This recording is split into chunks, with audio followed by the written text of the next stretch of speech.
Well, welcome to the channel, viewers. Reverend Dr. J.W. Morrison, Central Coast, New South Wales, Australia.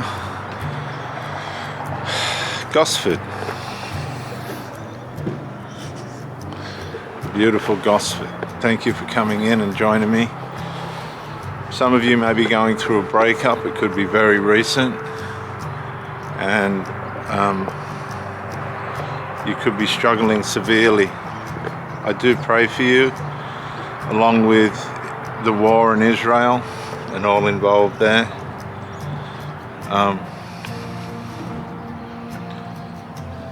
And I do hope that the phases that you'll go through in the breakup are not going to be too savage for you.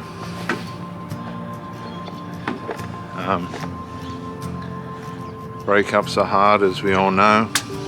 I don't think anybody gets out of a breakup easily. And for many of you, it's something that you knew was coming. You didn't want to happen, but you knew it was coming. There wasn't much you could do about the circumstances. It all just come to a head, and that was your lot, more or less. That's how it worked out for you. You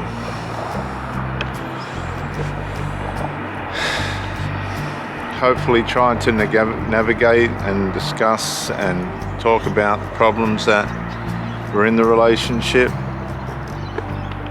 Maybe the person agreed with you. I've had relationships that have broken down and the person's just said everything I wanted to hear, but in their heart they were in a totally different situation altogether. That leaves you in a very difficult position, because you're being deceived, you're being led to believe that everything's going to be all right, and then it's not. It's like having a dislocated elbow or ankle or something like that. Things just aren't what they're saying, and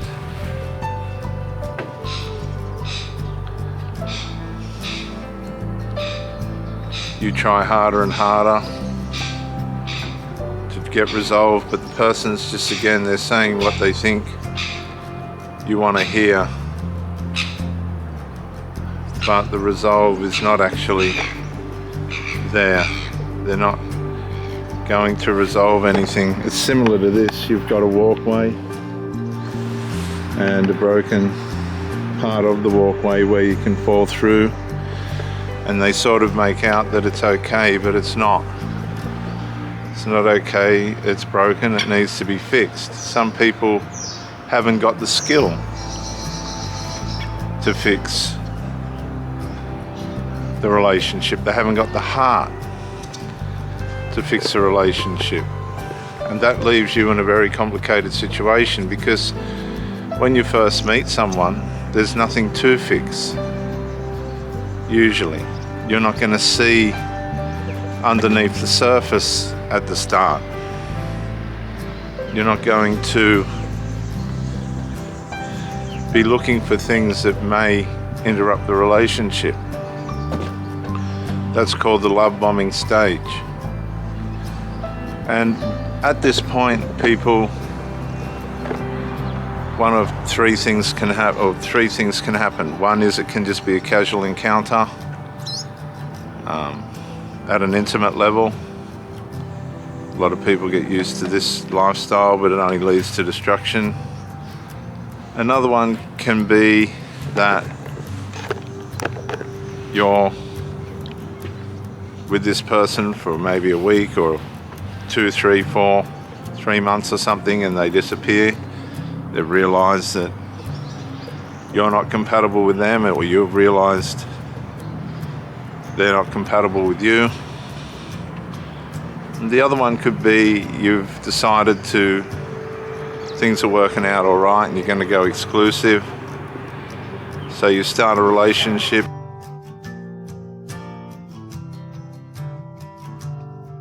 and try and build something wonderful for each other. This is the part where we all try and aim for happiness and joy and all those wonderful attributes that you would expect from a relationship. Of course, if you've had a relationship before this, you might be a young person, you'll soon learn that there might be some things that begin to surface. It's harder when you're older because people are conditioned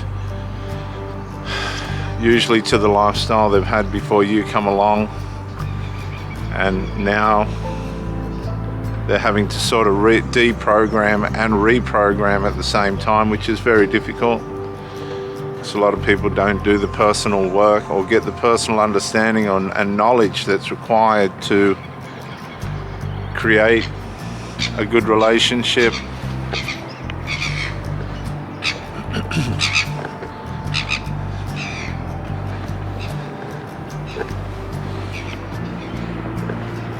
Then what happens is the relationship runs into some stresses, just little micro incremental stresses, and if these stresses aren't brought to the attention of one or the other in the relationship, these will build into resentments. These will build into resentments, which could build into bitternesses, which then go on to start to sabotage the relationship. And a lot of the time, if it's passive-aggressive resentment and bitternesses that haven't been discussed, see, what people don't realize is bitternesses and resentments are signals. These signs are signals that you need to talk. They're not signals to stay quiet, they're signals that you need to talk. Oh yeah, we need to have a talk because I'm starting to feel opposed to what's happening between us. And this is where we work out what the maturity levels are in the relationship, because some people will not come to that point where they're going to have the talk, and then things fester, things cancerize, and the relationship is lost. Some people will stay in relationships that are unresolved, have unresolved in them. They wear out. They go in, have emotional traumas and psychological breakdowns and things, but they stay in there. And this happens to a lot of people in cults when they realize they're in a dangerous and unsafe religion. They start to have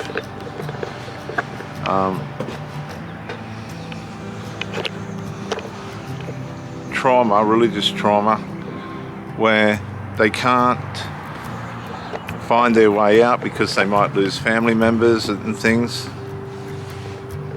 and their social network.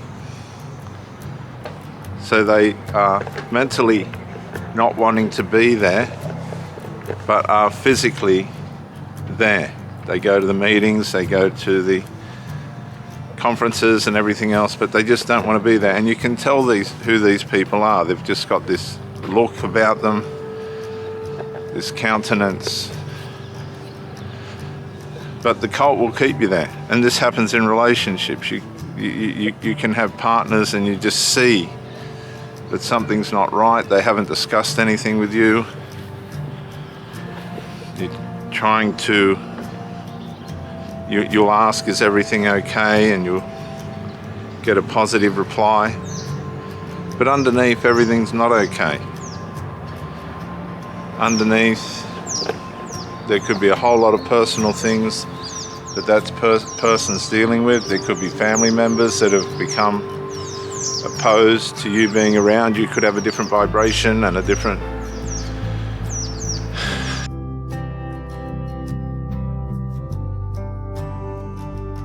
energy about yourself. You might not live the way they do and they're offended by that. They could be living at a lesser level of life than what you are, with dependencies on substances and alcohol and things, to deal with stuff where you don't. You just deal with it face on. And that can be very confronting and challenging for the Flying Monkey family members that are going to now try and indirectly sabotage the relationship.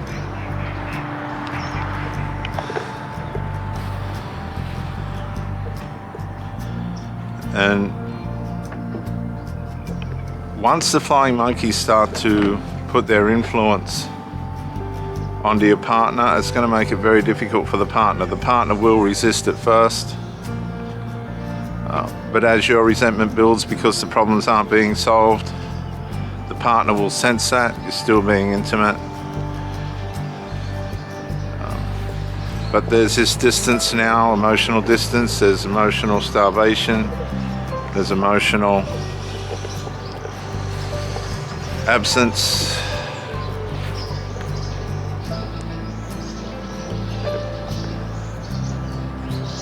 And again, you ask the question, is everything all right? And you're getting the numb kind of vacant yes. And in a way, it's a way of the person's saying, I probably need you to end the relationship.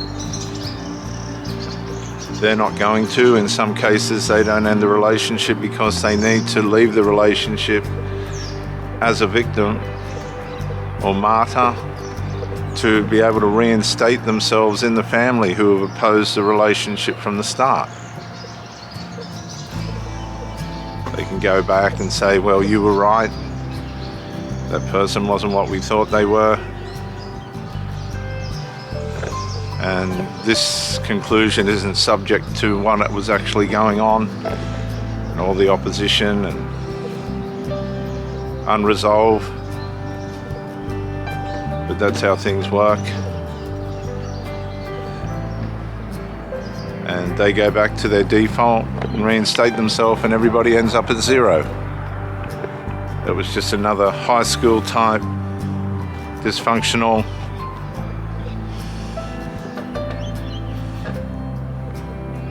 attempt to try and be something significant with somebody, and was undermined by unresolved. I'm telling you, unresolved is the big killer of relationships. You might be ruminating now, wearing yourself out, your nervous system running at 99%, your hair feels like it's on fire, your mind's burning because you're addicted to that person. Psychologically, you've conditioned yourself to be used to that person, and your body's going through the withdrawals of that person not being around. They call it missing the person, but there's a whole lot more to it than that. There's dopamine and cortisol and all these other chemicals that are firing inside your body, and your psyche's responding to this. This is why a lot of people can end up with serious mind trauma and damage from a breakup. My suggestion to you is to start to accept that things didn't work out the way that you wanted. Bring your energy back to yourself, your focus back to yourself. You're going to have to be selfish at this point. Find somebody that you can rely on that's not going to give you counsel that's biased or just suiting the situation to keep things as quiet as possible. You want rehabilitation. You want to be able to bring wisdom to your situation. Begin to do some exercise, just light exercise. Start to study narcissism. That's a good place to start, because a lot of the stuff on YouTube about narcissism just covers everything now. It's not narcissism specifically, it will cover everything, and it'll bring light to you and send you on a journey of education about how relationships work and how they can be undermined.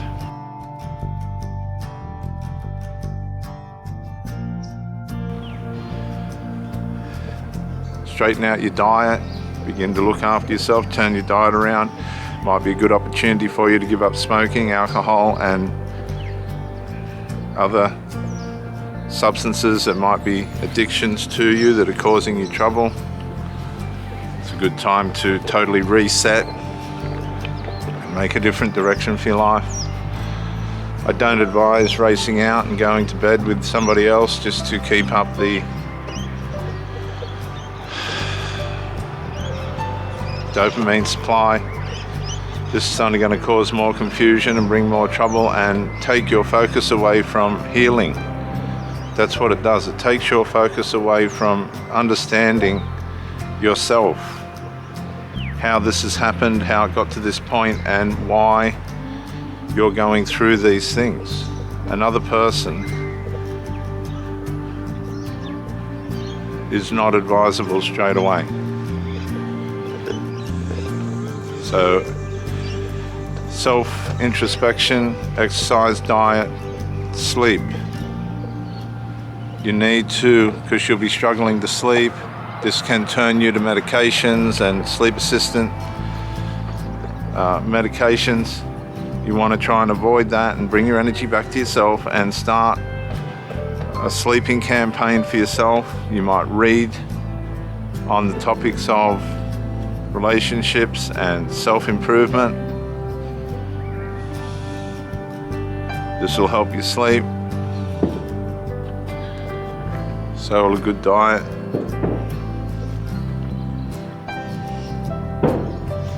All these things bring resolve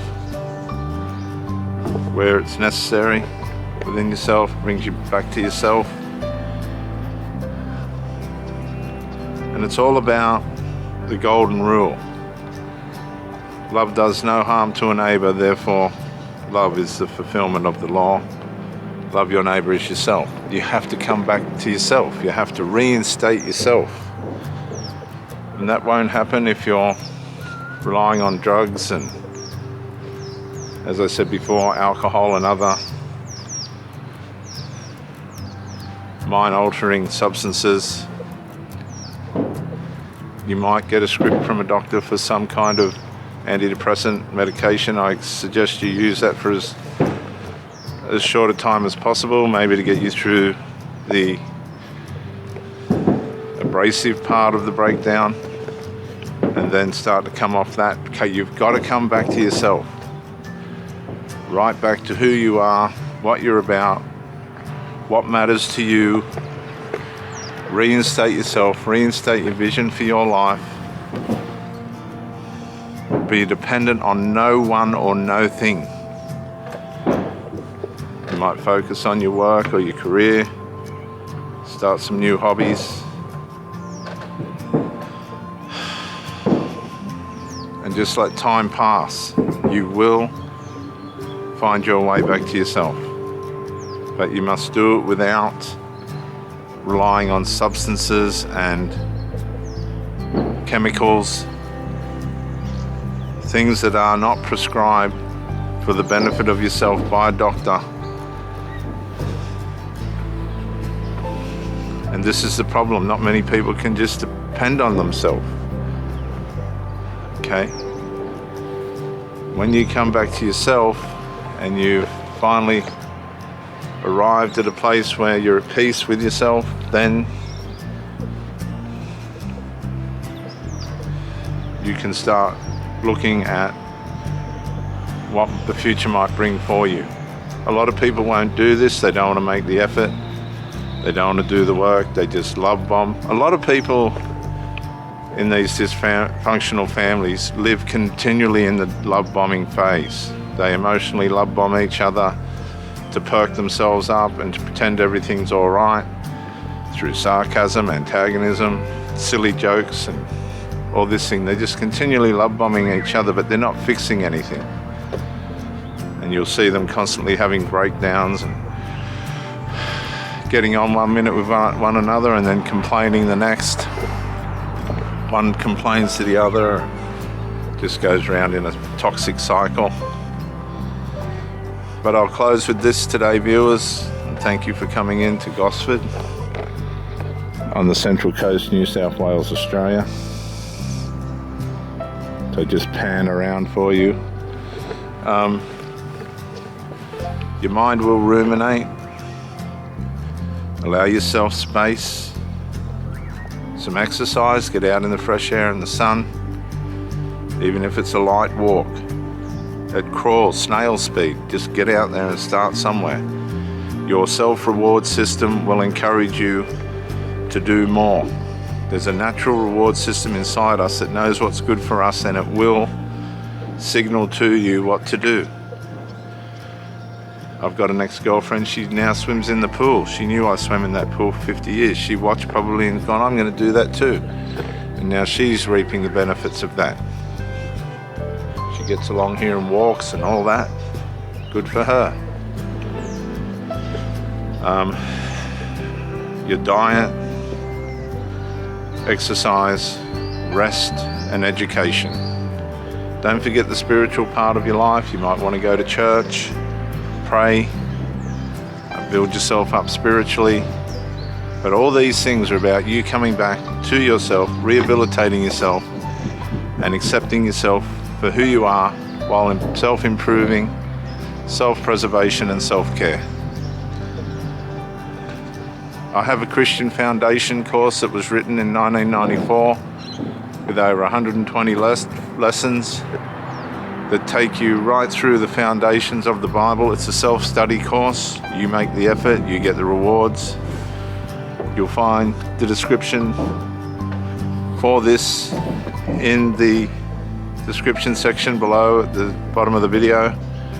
There is a whole series of teaching on the Christian Foundation course on the Pro Theologist channel. You can watch. They're all numbered. And I thank you for joining me. Do look after yourself. Consider the people around you. Be honest. Be straight and live in a life of resolve. Reverend Dr. J.W. Morrison, Theologist, Central Coast, New South Wales, Australia. Bye for now.